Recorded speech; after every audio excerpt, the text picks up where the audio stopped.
Hello people of the internet, it's Amanda, and for today's video, we're going to be talking about First Love, which is a new J-drama that landed on Netflix over the weekend. Now, this film is based on Utada Hikaru's First Love, which was released in 1999, and Hatsukoi, which was released in 2018. Now, basically, First Love and Hatsukoi mean the same thing, so the premise of the film revolves around, two people who are each other's first loves, and then the relationship got derailed because of so many different reasons, but then they find each other again after so many years. It stars Takeru Sato and Hikari Mitsushima as Namiki Harumichi and Noguchi Yae, and their younger selves in the series are played by Taisei, Kido, and Rikako Yagi. As I mentioned, the story is basically about these two people, with Taisei Kido and Rikako Yagi playing the younger Namiki and Yae, and they fall in love back when they were still in high school. They are each other's first loves, but because of certain circumstances, they end up going their separate ways. With Namiki the only one having recollection of the relationship, and Yae got into an accident and therefore she suffered retrograde amnesia. So it's but basically there's still something in her that feels like missing all these years, and then they find each other again, and it's like falling in love with each other again, with one person knowing the story behind everything, and then there's one person who's oblivious about this entire fact but still finds himself falling in love with this person that they just met. This definitely reminds me of one of my favorite films of all time, which is Eternal Sunshine of the Spotless Mind, where the basic idea is that what the mind forgot, the heart remembers, and I do feel like it's basically the same thing with this one. It talks about a lot of things that one experiences when it comes to first love, and having all these these memories that you associated with this one particular person, and you carry that through the rest of your life. And again, it's all these different cliches as well, like first love never dies and stuff like that, and the entire thing. But yeah, that's basically what the drama is about. Now, the thing of this is that Namiki, he enters the self-defense force of Japan, and then for Yae, again, she goes to Tokyo.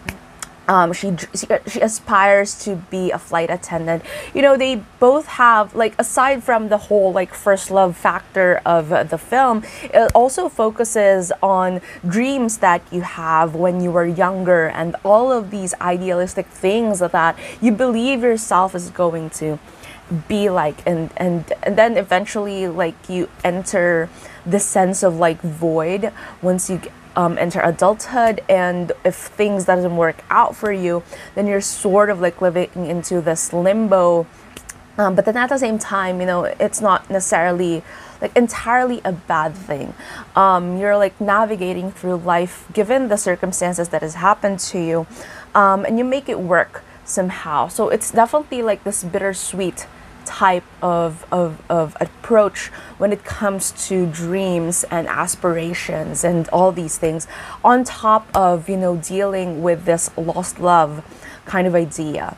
So yeah, now I'm gonna start first talking about things that I like about the film. I do think that overall the film is very sensorial. I like films that are sensorial in a way that the cinematography is a huge part of the storytelling, and it's really show not tell in that way. And it's not just crisp cinematography where everything is just so bright and vivid and everything.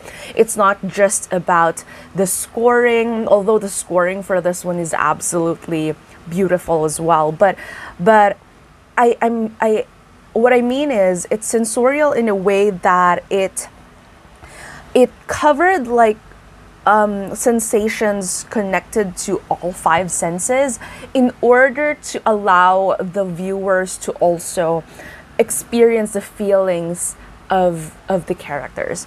So first one is hearing. So when it comes to hearing, obviously, since the drama itself is based on two songs and mostly about, you know, first love, which is Utada Hikaru's 1999 hit. You kind of like associate it already. Like the lyrics of the song is definitely what the narrative of the drama is trying to tell, you know? So there's already that connection when it comes to your hearing or the senses, that particular sense, you know? And even like the other songs that they used for this particular drama, it adds on to like the words of that match onto what you see on screen, and it's very similar to how, you know, theme songs work, because they add value to the narrative without necessarily it being something that, you know, is actually spoken in dialogue. You know, it's the words of a song that you can relate to in a way, but somehow for this one it feels very, very specific. And again, music plays a huge part in terms of the narrative when it comes to not just the relationship of Namiki and also Yae, but also when it comes to Tsuzuru, which is Yae's son, and also Uta, which is portrayed as Tsuzuru's first love. But I'll have my own thoughts about that relationship later into the video. But basically, like, music plays a huge role in terms of connecting these people and sort of like bring out sensations into these characters that are related to their memories and their experiences. And I do think that it's very relatable for people who are watching who also have songs that they relate to their own experiences. So that's one sense. Next one is taste and smell. So obviously it's kind of like hard to relate taste and smell when it comes to, you know, just watching something. But because, again, this is based off of a song, and it's also like it can also just point to specific things that would make you understand what the characters are tasting or smelling at that particular moment. Referencing those kinds of like things that are kind of universal in a way also helps in terms of absorbing the narrative. More specifically, when it comes to the taste of cigarettes. So in First Love, there's this particular line talking about, you know, that first kiss tasting like cigarettes, and then it also happens in the drama where the first kiss of Namiki and Yae, because Namiki is a smoker. So when he kissed her, she says that, you know, he tastes like cigarettes, and he said that, you know, you call it flavor. And then that happens again in episode 9, like a parallel back when they are already older, and they do that again, and then Yae, you know, repeats the same line, and then Namiki also replays the same thing.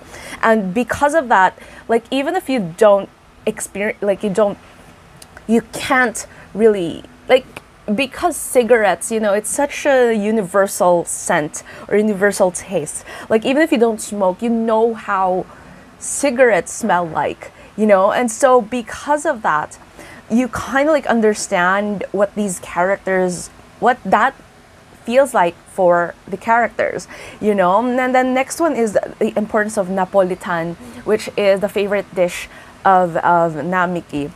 Napolitan is a pasta dish. And so if you're familiar with it, then obviously there's also that relationship between that food and this moment that these characters have, you know?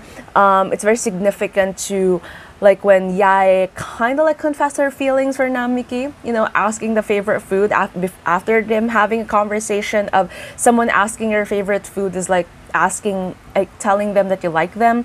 And then it happens again when they meet back when they were older again, and, you know, it happens in the same thing, and you understand that kind of like sensation and relationship that they have with that particular food, because they made it, you know, they referenced it for the viewers to really catch, to really cling on to. So there, that's taste and smell covered.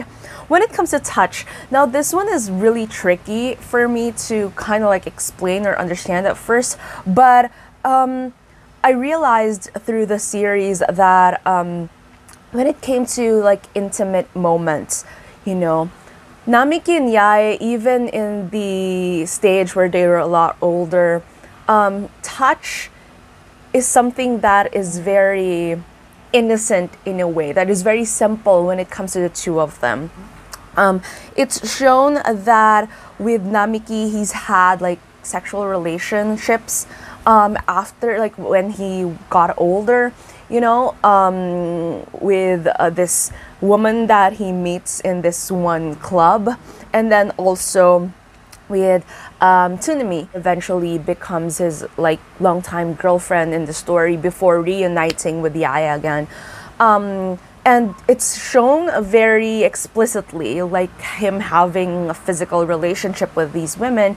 But then for him, between Namiki and Yae, the physical relationship or the touch part of the sensorial experience that the drama is giving, it's more innocent. And again, it relates to the whole idea of first love, is because even if, it was implied that something happened between them during the overnight trip that they did, it wasn't shown, and I don't think it's just because the actors playing them were really, really young, and therefore they decided to not be as explicit in that particular scene as compared to like the other scenes. But I do feel like even when they were older, the touches that they have, it's almost like it's always very almost them, like with their faces being so close to each other, their hands touching, but then nothing more, and then it's just these like very nice intimate kisses that they share later on to the series. So for here, the sensation of touch, or the sense of touch, is more of like this idea of how different physical touch is, and it doesn't necessarily have to be as sensual or intimate or anything like that, and it can be, but it's different when it's the person that you want it to do it with, and that's implied in the story. Like never once did Namiki try to pursue this stronger like physical relationship when he reunited with Yae in the future. That was very glaring when he became an adult and he had these kind of different relationships with these other women. So again, there's a sensation of touch there, the importance of, like the feeling, the connection, the physical connection, and all these things. So, and then finally, I think is the visual aspect of it, which is what's most important when it comes to watching a drama or a film. The color grading and the cinematography of this drama is definitely one of my favorites in a long while. I like that even if it's Netflix distributed, it still has that gritty feel that J-dramas usually have. They didn't make it into something as sharp and as vivid and as I don't know, like as out there as K-dramas are. And I do believe that, K-dramas, they have their own like standard when it comes to quality and stuff like that.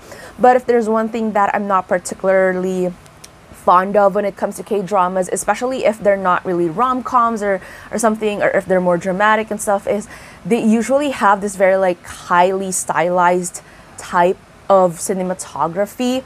And I do feel like because of the overly manufactured vibe of K-dramas in that sense, it doesn't resonate with me as much. And that's just for me, my opinion when it comes to like viewing.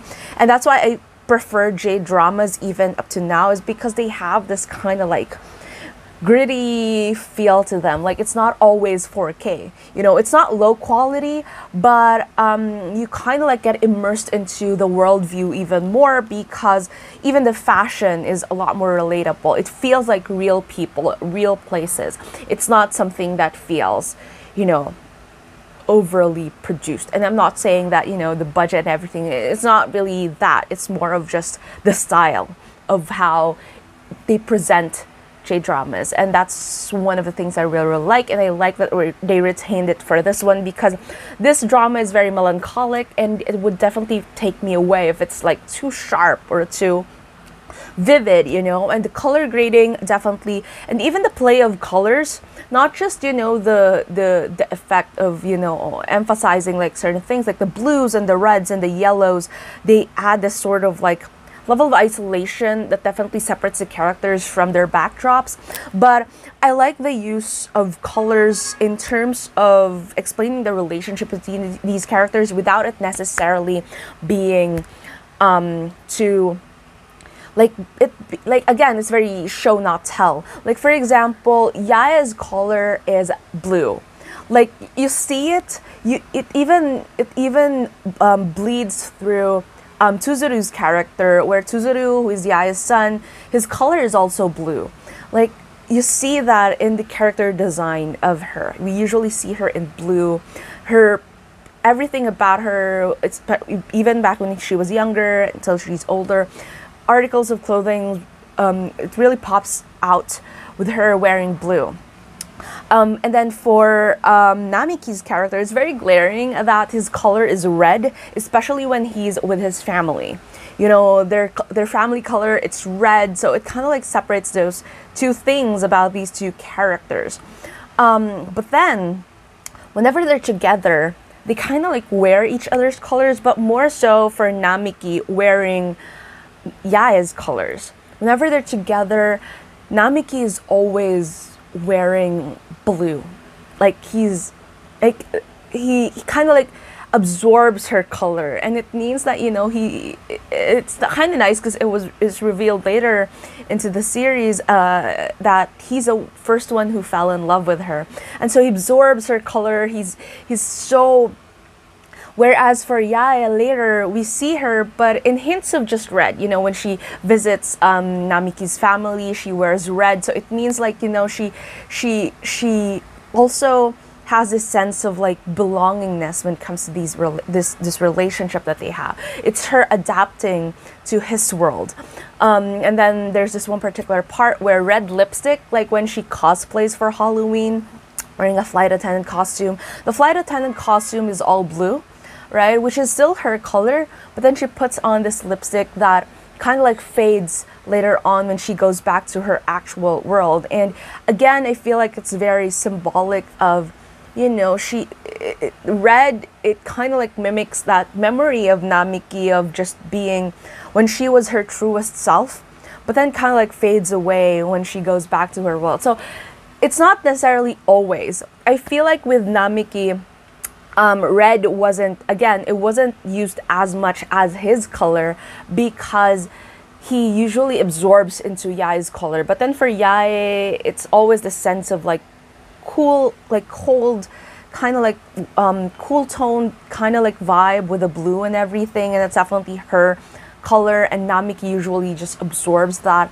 And I do feel like, again, that it's not necessarily always the case. Like they always have, like color doesn't always necessarily have like meaning in the narrative, but it adds to the story of that. Like for example, later in life, when Namiki was with his older sister, the color that they have is like green, and I like that.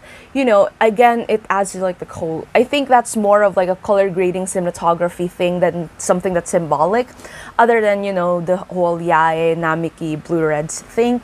But another thing that I noticed is when Yae was with Otaro and they were like in the rain and stuff like that, they both have shades of yellow in them, and it shows that in that particular moment they're kind of like connected to each other. It's not necessarily romantic, because in the scene following that, when they were at the bar, everything, they were surrounded by red. So it kind of like signifies that, you know, even if you know, audiences think that there might be a relationship that was developing them earlier in that scene, it's still a reminder that no, Yae is still connected to Namiki somehow, and that, yeah, so I feel that's my interpretation of it.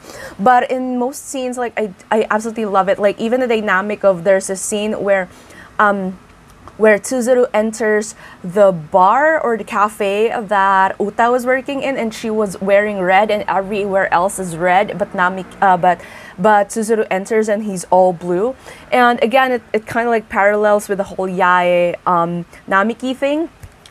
And it's him entering her world. So So all these kind of like details, and also like I think the most important thing would be lilac. So in the first episode, Yae says that her favorite color is lilac, and if you, aside from the idea that lilacs apparently, according to Netflix's post, symbolizes, you know, first love and trying to remember things and sense of nostalgia and all these things. Lilac also, in terms of color, it's like blue and red. When you combine together, it's purple, it's violet, and very similar to, you know, the colors of lilac. So those kinds of things, like those kinds of details, using visual cues and colors and stuff to also add to the value of the storytelling, I really, really love it. I absolutely love those kinds of things. When it comes to like things that pay off as well, there's a lot of like, they throw in a lot of references that they go back to, which I really love. Like when it comes to, you know, the cigarette packet, the time capsule that Yae and Namiki did. When it comes to Namiki always talking about, you know, I believe that my love for Yae, it's fate, our relationship, it's fate, it's destiny. And then later into the series, we'll learn why he keeps on insisting that. When it comes to, you know, like they have all these like different references that you go back to. Like even for the other characters, they always go back to like certain things that make it make sense, you know. Like for example, in the laundromat scene earlier on when they were younger, Yae was talking to Namiki about, you know, someone stealing her underwear, and so fast forward to their older selves and they meet each other again, and then when Namiki hears about, you know, Yae going to the laundromat, he kind of like goes to her, and, you know, like all these callbacks to certain details that happened that are sprinkled all over the narrative, and then it has a payoff later. So many Chekhov's guns, and I think like if you've watched my videos before, you would know that I really, really love it when a Chekhov's gun pays off. So a Chekhov's gun is a term where something is put there deliberately for the audience to notice, and it would have some sort of like use later. And yeah, like that's a term for that, and I really, really love it whenever that happens, because I really hate it whenever something is thrown to the audience and that it just doesn't pay off later, which is one of the pluses of this dramas for me, but also one of the downsides of this drama for me. Now I've talked about the things that I love about the drama, so let's move on to the things that I'm not particularly fond of when it comes to this. Now, again, I don't have any problems when it comes to staggered storytelling, so we go back and forth into these different like time frames and stuff, and that isn't a problem with me. It's just that I think this series, they made it so that, you know, with a Netflix format, you know, encouraging you to like binge watch the entire thing all in one go. And I do feel like the problem with that is if you're not the type who does that, then you would miss the brilliant referencing that this drama has, because usually when it comes to formats of like dramas, when they throw in a particular detail, for example, like someone's favorite food, you know, and something like that, they usually do that at the start of the episode or somewhere in between, and then they pay it off at the end of the episode so that the connection is definitely there. However, for this particular drama, sometimes the references would happen in one episode, and then the payoff of that, or the explanation as to what the relevance of that reference is, would happen 2-3 episodes after.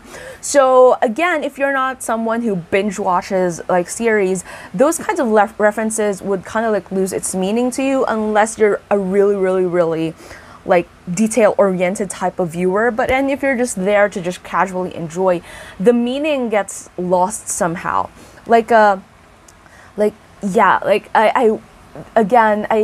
I kind of like wish that they put the references per episode. Like for example, with Namiki talking about, you know, when they met Yae's father, and Namiki kept on insisting, you know, that like it's destiny, it's fate. I believe that, you know, falling in love with her, us being in a relationship, it's destiny, stuff like that. And then you keep on like wondering at the back of your head, like, why does he keep on saying that? Like, there's no indication in the earlier times that they met that it's destiny, because, you know, they're classmates and stuff like that. It's obvious that, like, even the way that they how they confess to each other and everything is so choice oriented. And it's only later into the series, in the final episode and the revelation of it, that you realize that, you know, that was the reason why he kept on talking about it being destiny, is because he saw her and he fell in love with her at first sight, and then he tried so hard to get in the same school as she did, but the chances are very slim. But then they find each other again in the same school, and that's why he believed it was destiny. And so the payoff was just so far ahead of each other. So those kind of things, like, I think, yeah. And then another thing that I particularly didn't like is there's so many different characters in this story who kind of like faded into the background as soon as they started developing the story of older Namiki and Yae. You know, like, for example, Tsuzuru and Uta's story, I think they wanted it to be like this parallel for the love story that they had, like their younger selves had, you know, and stuff, because again, it's another form of like first love. But it's not the same case, because Tsuzuru is basically, it's like an infatuation of sorts. It's not really like a first love kind of thing when it comes to Tsuzuru, because he's a massive fanboy of Uta. So the relationship, it never developed into that kind of like what happened with Namiki and Yae, where there's this sort of like friendship or anything, because I felt like Tsuzuru never really felt comfortable when it comes to Uta, because again, there's a sense of fascination in him surrounding her, you know. Whereas for Yae and for Namiki, like, even if they're in love, they had vulnerable moments with each other and stuff. And that's kind of like, again, the attempt to redo this kind of like parallel in the modern time frame about a new kind of like first love with these young people, it just didn't work for me. Even the side characters, I feel like with Otaro, with Osamu Mokai was there as the doctor that Yae married and then eventually divorced, but his character just felt like, I was expecting something from his character, because obviously I know him as an actor, like Osamu Mokai. I was expecting like them putting someone there who's not just like any other actor, would have some value to narrative, but there's really nothing there.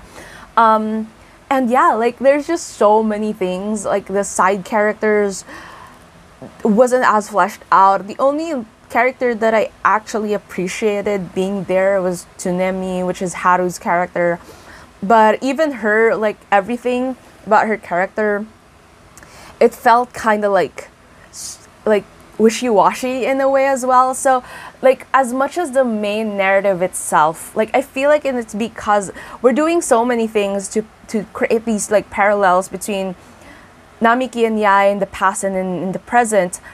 The side characters eventually in the later episodes just faded into the background and never really had, like, all those other things about them never really paid off a lot. And yeah, like, I do feel like the side characters and all those other things, like, they just became plot devices in a way. I'm not sure how I feel about the ending. Like, again, this drama, it has many cliches to it, which I really don't mind cliches at all, because obviously it's a romance drama to the core and stuff like that. It's just that, you know, it kind of like feels, everything about it, like, the ending to me, it's nice, and it's nice because it's not just a love story, but also their dreams and aspirations. It got solved in a way, but to me, it just kind of like feels, I don't know, like, there's just something about it that feels very off in a way.